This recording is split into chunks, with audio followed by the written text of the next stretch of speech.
This week we're going to start our discussion on confidence intervals. We will finish it up next week. We're just doing the first section or so from our book. And this is chapter 8, even though it is in week 7. So we kind of skipped chapter 7. So confidence intervals can be used for even trivial things like, have you ever wondered what the average number of M&Ms is in a bag? We can answer the kinds of questions with intervals. So that means it gives us a range, right? We're not saying there are 24 M&Ms in a small bag. We are saying, oh, between 22 and 27, something like that. We have an interval.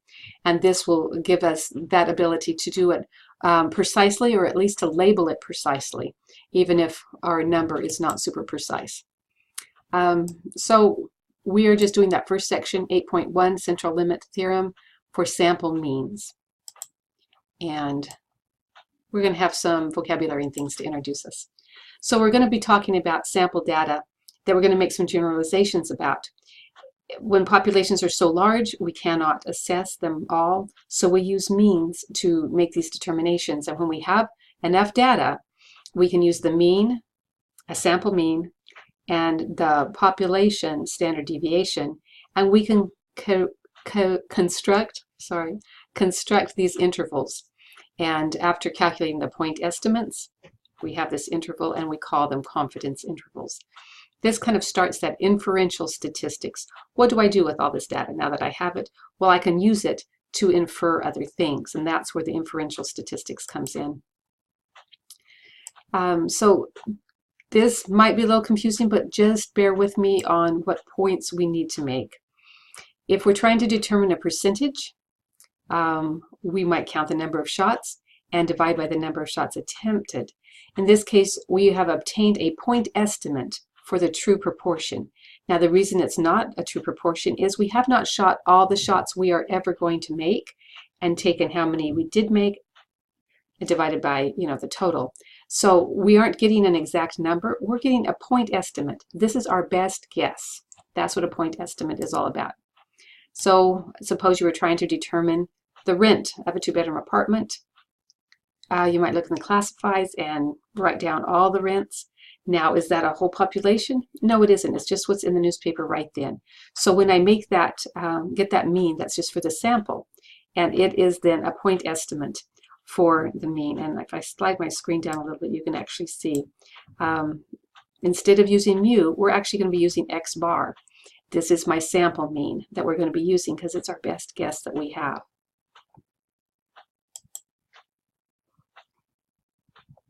The confidence intervals is just another type of estimate, but instead of being one number, it has that idea of that interval, right? A number is going to fall in between those. So when we talk about confidence intervals, we're not saying that our data is falling in between these numbers. We're talking if we're looking for the mean, our mean of this data, of the population, is going to fit into this interval. What we can calculate is maybe just the sample mean. We're using that as a point estimate.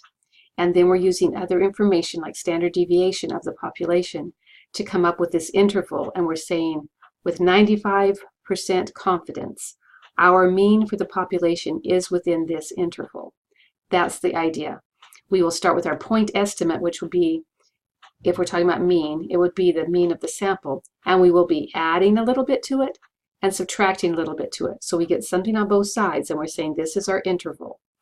So the margin of error is what we are going to add and subtract. And that depends on our confidence level and the standard error of the mean. So there's a couple of things that will determine that number that we are going to be adding or subtracting from that point estimate. Suppose we do not know the population mean, and that's what this is all about. We want to find out where that population mean is going to lie. So they use an example here of the number of songs the customer downloads on iTunes. But what we do know, moving over a little bit because we're off the screen, aren't we? What we do know is that the population standard deviation is 1, and we take a sample size of 100. So here we can easily put our 1 on top, our square root of 100 on the bottom. This is our sample error of the mean. And when we plug in the number for our standard deviation and for the number, we end up with 0.1. So what do we do with that, right? That's always the question. The empirical rule tells us, remember we use this quite often, that 95% of our data is within 2 standard deviations from our mean. So in that iTunes example, we have 2. Now I'm going to go back a slide to remind you what 2, where we got 2. It is a sample mean of 2. That's where we get that 2. This is our sample mean. Okay, and we're multiplying it by what we figured out is that standard error. And we get 0.2. Okay, so when we take our x bar, which is again our mean for our sample, which in this case is 2, we subtract what we just did up here. Thought I had a pointer instead. I moved the whole thing, right? We subtract our 0.2 and we get the lower end of our estimate. When we add that 0.2, we get our upper end of the estimate. So we can say with 95% confidence that the unknown population mean is between 1.8 and 2.2. So how do we write it? This is usually the way. The confidence interval is 1.8 to 2.2. That's how you would report it for when you do problems. So to construct that confidence interval for a single unknown population mean, mu, we don't know what mu is, but we're going to use x bar. Where the population standard deviation is known, we need x bar. Sometimes we might be given a set of data that we actually have to add up and divide to get our x bar, but however we do it, we need the x bar and we need our standard deviation so that we can calculate our confidence interval. Let me see if there's anything else on here. Yes, the error bound for a population mean, EBM, is used as an abbreviation, and confidence interval will be CI, and it will have the form like we just used in the last one. Our point estimate, which is our x bar, minus our error bound plus our error bound. Okay, so that's exactly what we did in that last one. So let's see what the margin of error depends on. It depends on what percentage of confidence we want to have in our data, in our interval. The confidence level is often considered the probability that the calculated confidence estimate will be within that parameter. However, that is kind of what is assumed. What is more accurate to say is that the confidence level is the percent of confidence intervals that contain the true population parameter. Unless you're really into statistics, that will not make much of a difference. But if I have my bell curve and I am taking every single possibility of a 95% group, I'm saying that 95% of those will house the population mean. That's a little bit different understanding than what is commonly accepted. Usually we just say between this and this, 95% accuracy, that it will contain my mean. And while that is true, what is more accurate is 95% of all the sample sizes of that size will have that mean in it. So there's another probability called alpha. Alpha is related to the confidence interval. Alpha is the probability that the interval does not contain the unknown parameter. So it's like the complement, right? The possibility that it doesn't contain it plus the possibility that it does contain it is going to equal 1. Complete possibility. In this example, we're actually given that error bound for the mean. So if we have collected a sample, we know the sample mean, but we don't know the mean for the entire population. The sample mean is 7, and the error bound for the mean is 2.5. So writing it down, we have this right here. So knowing that, I know that I start with my confidence interval, with my mean to get my confidence interval, and I subtract my EBM, and then I add my EBM, and I'm going to get the bounds, the lower bound and the upper bound. If the confidence level is 95%, we say we estimate with 95% confidence that the true value of the population mean is between 4.5 and 9.5.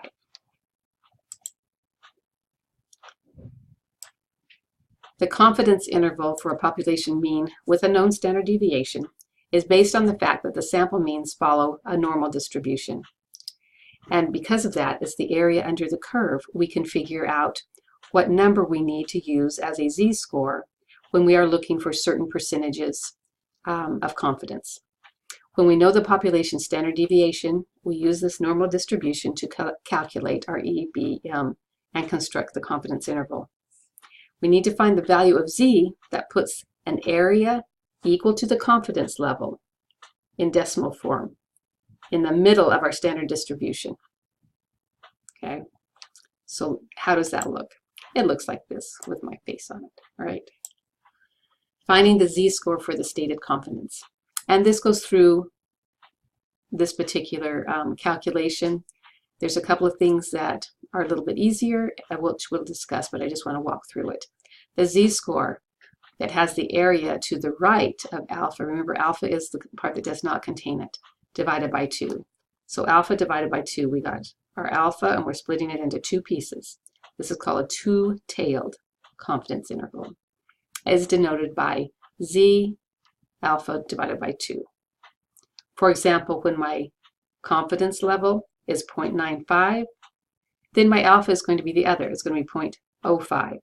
Divide that by 2 and you get 0.025. It can be written like this. And if we were to look this up on a chart or in a calculator, we understand that this is going to give me right here a Z-score of 1.96. This will not ever change when my confidence level is 0.95. I usually suggest that students write that down somewhere. Yes, you can go through this and you can come up with a Z-score for any confidence level, but 95 is used a lot. 99 is used a lot. 99, 98, they're kind of used interchangeably. 90 is used a lot, maybe 75. There are some that you will use a lot and you can just calculate them once and they will always be there. You can do this on the calculator using the inverse normal distribution. And this would be the area that I'm looking for because it would be subtracting this from 1. And where did we get this? Remember, we got it right here. The alpha, the part that is not connected, divided by 2 into 2 pieces. So that is the size that we got from doing our subtraction, divided by 2. 1 minus that amount gives me what I'm going to put into the calculator. And 0 and 1, and I get 1.96. So it's good to know that that is always used for 95%. Let's read through this example. In this one, the exam scores of a statistics class are used. They seem to use that quite a bit in statistics classes. So we have an unknown population mean, but my population standard deviation is known as 3 points. So a random sample of 36 scores is taken and it gives us the sample mean of 68. So I want to find a confidence interval estimate for the population mean. I want to know where my population mean lies. If I only have 36 scores, maybe there are 360 people at this university, and I want to get a more accurate picture of where those means would lie.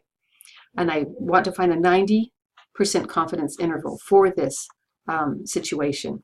So let's look at some of the math for this. First, I have to figure out what my confidence interval is at 90, what the Z-score is that goes with 90. And so I would just plug in what I know. I know what X bar is, and I know what my standard deviation is. I think you can see this even if I don't mark it, but anyway, here we go. These things are known, right? These are known by using the formula. Confidence level is known. So since my confidence level is 0.90 and my alpha, the confidence that it isn't within that, is 1 minus 90, my alpha is 0.10. Since this is going to be looking like this, I'm interested in the part in the middle, the 90% in the middle. This over here is going to be my alpha area. Alpha divided by 2, and I just found out what alpha was, right? Alpha is 0.10 divided by 2 gives me 0.05. So my Z-score of 0.05 is what I'm after. That will tell me how much area is down here. The area to the right of this I'm going to put my mean down here because, well, you know what I mean. Huh. The area to the right of this is 0.05. The area to the left, going all the way down to here, is 0.95. But I really only want to go to here. So I'm going to stop it right there because we're going to the left of that one and to the right of that one. So let's first figure out just to the left. We got this amount, and this is my confidence level of 0.9. Remember I said it would be handy to write down some of these? This will not change. Confidence level of 90% is always going to be 1.645. Using that information, or using our inverse norm, we can put it into the calculator with these numbers, and we find out that the 90% confidence level interval is what you see there, 67.1775 to 68.8225. So here, let's just look at what this is about. This is because I had a 90% confidence level. This is my standard deviation and the number in my sample size. Okay, that's that error that we were talking about. Then I get my EBM, which I add and subtract right there from my mean. So yes, you can get these on the calculator, but also it is not really difficult to get them by hand, and maybe just a touch easier so that you know exactly where it is and what you're doing. Here's the screens for that. I'm going to move my face all the way off up here. To find a 90% confidence interval for a true population of the mean, it just tells you how to go about that on this slide. Sliding this down tells you how to enter it. We estimate 90% confidence that the true population is between this and this. If we go back to that other slide, I just want to show you, yes, that is exactly what we got when we did it by hand. I don't know which is easier. I kind of like the control of doing it by hand, just because if you make one mistake on the calculator, it looks like you got the right answer, but you don't at all. Usually we take the decimal to 3 places. Here's just another example. Specific absorption rate, SAR, for cell phone measures the amount of radio frequency absorbed. So here we have that we don't want it to be more than 1.6 watts. Okay, that is I don't want anything above that. I want a 98% confidence interval for the true population mean, and my standard deviation is this. See if there's any other. We have a table coming up that shows me some other things that I need to know. Notice it didn't give me a sample mean. It's because it's giving me data instead. So I would take this data, all of this data, and calculate the mean. I won't make you do that right now. I'm just going to flip the slide, and there we are. Okay, so my X bar is 1.024, and my standard deviation was already given, and I want the 98% confidence level. 98% confidence level is this number right there, that 2.326 is for 98% confidence level. That's a good one to write down in your notebook as well. Using my X bar, and after I find the EBM, by doing this little tiny bit of math right here, I will add this number to it and subtract it from my X bar and get my confidence interval right there. With 98% confidence, I can say that that mean is in between those numbers. Now, do you remember that it said it didn't want to go above something? Let's go back to the real problem. No more than 1.6 kilowatts, okay? So 1.6, oh, I'm well under, right? So I can use this to show with 98% confidence I am nowhere near that upper level that we don't want to be near. So that is how it would be used in actual practical sense. Again, calculator. I could list everything, all of the data from that table in list 1, and then I could calculate all of these things from it. I could calculate the confidence interval to 3 places, and it would be exactly the same. So if you want to play around with that, feel free. You can always go back to this slide, pause it, and look at these numbers. Notice the confidence level is the 98.98, and it would calculate those lower and upper bounds for you. I'm not particular. If you want to use the calculator, just tell me that that's what you're doing in a homework or on a test. And if it's wrong, it's wrong, and I can't really see what you did to make it wrong, like I can if it's the regular data. But either way, I feel like you can use your resources. What's the effect of changing a sample size? Is it better to have a larger sample size, smaller sample size? What is the effect? So this would affect our EBM, right? Our sample size, remember, is on the bottom. We take the square root of it. So increasing the sample size causes the error bound to decrease because our number on the bottom would be getting larger. So our whole number would be decreasing. Decreasing the sample size, the error bound is going to increase. Not by very much. So you'd have to really substantially change that sample size. The effect of changing the confidence level, increasing the confidence level increases the error bound, making the confidence interval wider. So think of the whole curve. That's 100%. I know for 100% that my mean is in there. If I make it a little smaller and say 98, it's going to be pretty wide. 95, okay, and here we go. So it's a little bit counterintuitive, but decreasing the confidence level makes it narrower. Excuse me. So we could say 50% would be within quite a narrow gap compared to our 95 or 98. We can work backwards to find the error bound or the sample mean. If we know what the confidence interval is, and we want to find the error bound, we can calculate that backwards, and those calculations are there. I'll just leave that up there for a minute, and we can calculate the standard mean. It's just using algebra, right? Plug in the information you know, and then solve. Here's an example of calculating sample size when I'm given certain data. If I'm given the data that I need here, I can calculate the required sample size. I don't require this of you, so you can read it. It's interesting, but that's about it. I'm going to turn this last slide.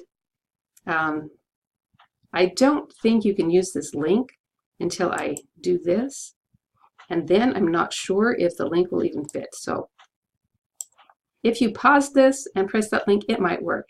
And this is a nice little video on sampling distributions.